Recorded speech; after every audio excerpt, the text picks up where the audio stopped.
Welcome to doctor மைத்லிஸ் music therapy channel. இன்ற பதிவில் வாக்கில் இனிமை வேண்டும், tips to have politeness in conversation என்ற தலைப்பில் சில செய்திகளை நம்ம பகிர்ந்துக்கலாம். மனதில் உறுதி வேண்டும், எதற்கெல்லாம் எந்த வேலைகளெல்லாம் செய்வதற்கு என்று பார்த்தோம். அதே போல் வாக்கில் இனிமை வேண்டும். எப்பொழுதெல்லாம் வாக்கில் இனிமை வேண்டும்? எப்பொழுதும் வாக்கில் இனிமை வேண்டும். ஏனென்றால் வாக்கு என்பது நம்முடைய பேசக்கூடிய திறன். அது எந்த அளவுக்கு இருக்கணும்? சுலபமாக பேசணும், எளிமையாக பேசணும், இனிமையாக பேசணும். சுலபமாக பேசணும்னு என்ன?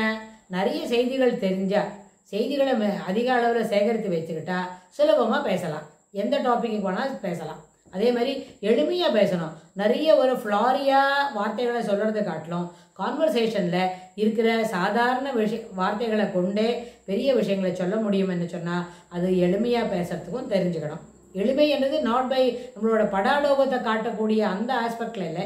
எளிமை என்பது சிறிய செய்திகளை இல்லை பெரிய செய்திகளை சாதாரண வார்த்தைகளை கொண்டு லூசிட் ஃபார்மேட் சொல்கிறோம் இல்லையா, அதனால் எளிமையாக சொல்லி புரிய வைக்கணும். அது கூட இனிமையானது தான். அதுபோல் எளிமையாக இருக்கணும், சிறப்பாக இருக்கணும்னு நம்ம சொல்லி கொடுத்தோம். அதே மாதிரி ஒரு வார்த்தைகளும் இனிமையாக பேசணும். இனிமை என்று சொன்னால் ஏற்றுக்கொள்ளக்கூடிய செய்திகள், நேர்மறையான கருத்துக்கள், இதை என்ன பண்ணணும்? குறைபாடு இல்லாமல் பகிர்ந்துக்கணும். எல்லாரோடையும் சகஜமாக பகிர்ந்துக்கிட்டாலே அந்த வார்த்தைகள் என்ன இருக்கும்? அது இனிமையாகத்தான் இருக்கும். இனிமையாக இருக்கணும், எளிமையாக இருக்கணும், தெளிவாக பேசணும். அப்படின்னு சொன்னால் எளிமை என்பது சொல்லக்கூடிய கருத்துக்களை, சொல்ல வந்த கருத்துக்களை சாதாரண வார்த்தைகளை கொண்டு புரிய வைப்பது, அது எளிமையாக பேசுறது. இனிமையாக பேசுறது சொல்லக்கூடிய செய்திகளை ஏற்றுக்கொள்ளக்கூடிய முறையில் சொல்லுவது, அது என்னது?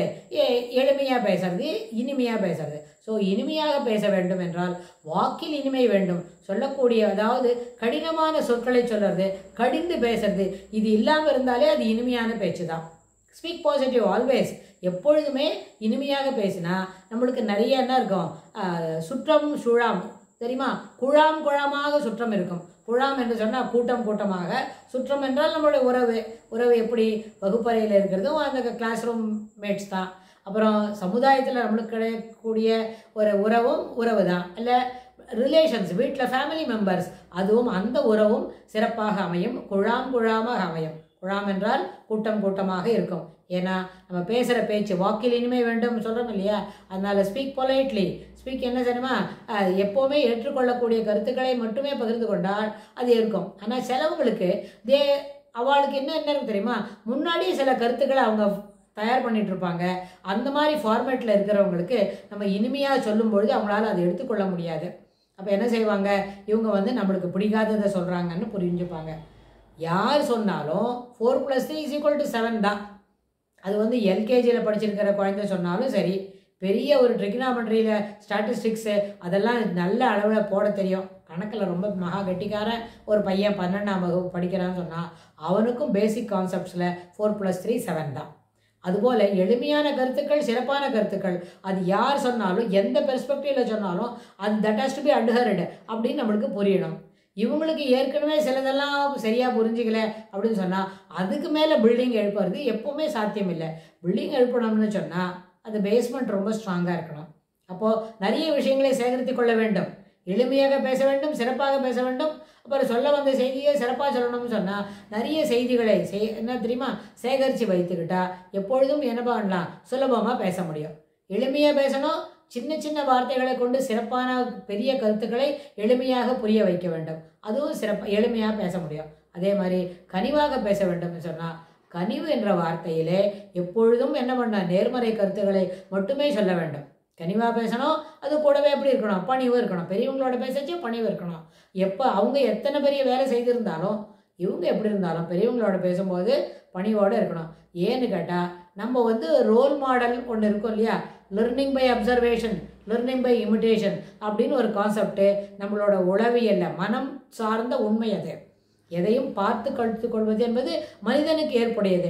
அப்போ பார்த்து கற்றுக்குறோம் அப்படின்னா என்ன இருக்கும்? யாரை பார்க்குறோமோ அவங்க ஒரு பணிவானவங்களாகவும் பணிவுக்கு முக்கியத்துவம் கொடுக்குறவங்களாகவும் ஒரு என்ன தெரியுமா அடுத்தவங்களுக்கு மரியாதை கொடுக்குறவங்களாகவும் இருந்தால் அதை பார்த்து நம்மளுடைய சிறார்கள் கற்றுக்கொள்வார்கள். அப்போ என்னாச்சு? பார்த்துக்கொள்வதல், லேர்னிங் பை அப்சர்வேஷன் என்கின்ற அந்த கான்செப்டுக்கு நம்ம இடம் கொடுக்குறோம். மனித சமுதாயத்துக்கு அது ஏற்புடையது.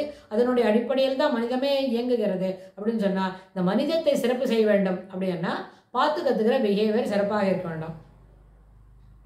பார்த்து கற்றுக்கணும் என்ன சொன்னால் யார் நம்மளை ஒருவேளை பார்த்து கற்றுப்பாங்களோ என்னமோ அப்படின்ற அடிப்படையில் எல்லா வயது வந்தவர்களும் ஒரு கூட்டத்தில் இருக்கிறோம் அப்படின்னா அந்த கூட்டத்தில் இருக்கிறவங்க அத்தனை பேரும் பார்த்து கற்றுக்குறவங்க அப்படின்னு இருந்தால் அவங்க எல்லாருமே என்ன பண்ணணும், பெரியவங்களுக்கிட்ட பணிவாக இருக்கணும்.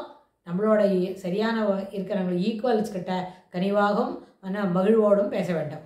இந்த ஒரு எண்ண ஓட்டத்தை வளர்த்துக்கிட்டாலே